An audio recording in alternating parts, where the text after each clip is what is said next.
Assalamualaikum warahmatullahi wabarakatuh. Salam sejahtera bagi kita semua. Selamat datang di materi pelajaran prakarya.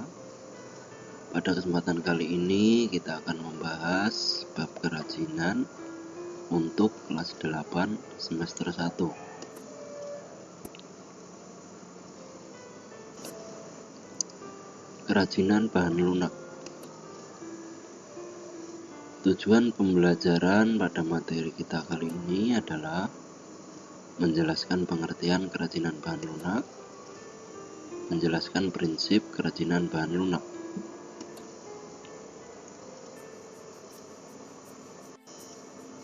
Perhatikan gambar berikut. Tahukah kamu gambar apakah ini? Iya, kerajinan lilin hias dan lilin aromaterapi. Bahan dasarnya adalah lilin. Kerajinan sabun. Bahan dasarnya adalah sabun. Kerajinan gerabah. Bahan dasarnya adalah tanah liat. Kesimpulannya adalah lilin, sabun, dan tanah liat dapat dibuat menjadi aneka ragam kerajinan yang indah dan menarik karena bahan-bahan tersebut memiliki sifat yang lunak sehingga mudah untuk dibentuk. Pengertian kerajinan bahan lunak. Kerajinan dari bahan lunak merupakan produk kerajinan yang menggunakan bahan dasar yang bersifat lunak, yaitu lentur, lembut, empuk, dan mudah dibentuk. Bahan lunak yang digunakan. Bahan lunak alami. Bahan lunak alami adalah bahan lunak yang diperoleh dari alam. Cara pengolahannya pun alami, tidak dicampur dengan bahan buatan. Bahan lunak buatan. Bahan lunak buatan adalah bahan untuk karya kerajinan yang diolah menjadi lunak.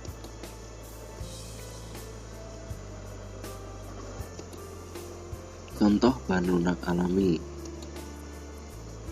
tanah liat, serat alam, dan kulit hewan. Contoh bahan lunak buatan: bubur kertas, gips, polimer selai, fiberglass, sabun, dan juga lilin. Prinsip kerajinan bahan lunak. Prinsip pembuatan kerajinan bahan lunak alam dan buatan memiliki kecenderungan, yaitu sengaja dibuat orang secara khusus dan sangat mempertimbangkan aspek pemaduannya.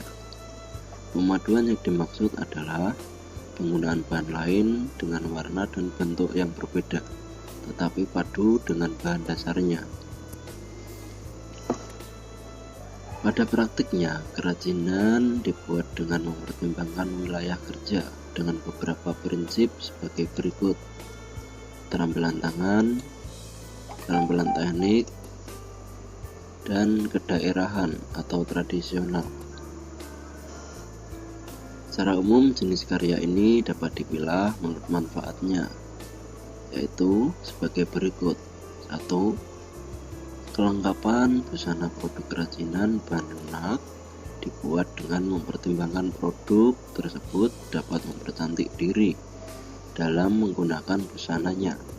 Contohnya, produk-produk aksesoris seperti gelang, kalung, bros, dan cincin. 2. Kelengkapan suatu benda kerajinan bahan lunak yang difungsikan sebagai kelengkapan suatu benda.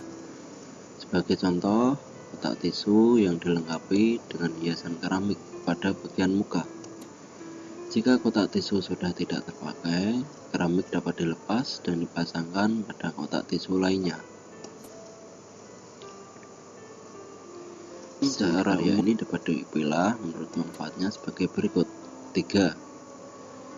Kelengkapan rumah atau bangunan produk kerajinan dapat dijadikan manfaat sebagai pelengkap rumah atau bangunan tertentu. Contohnya, air mancur berbentuk kodok di taman rumah. 4. Kelengkapan keperluan ritual, upacara adat ritual, atau upacara adat Nusantara. Tentunya bervariasi pula kerajinan bahan lunak yang dapat dimanfaatkan sebagai pelengkap upacara. Contohnya lilin. Lilin banyak digunakan untuk berbagai acara ritual dan pesta adat.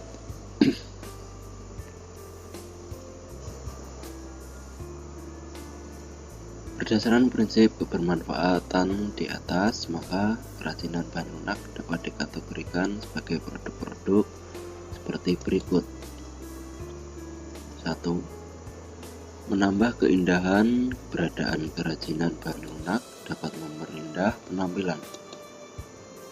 2. Memberi penekanan atau kekhasan pada suatu benda.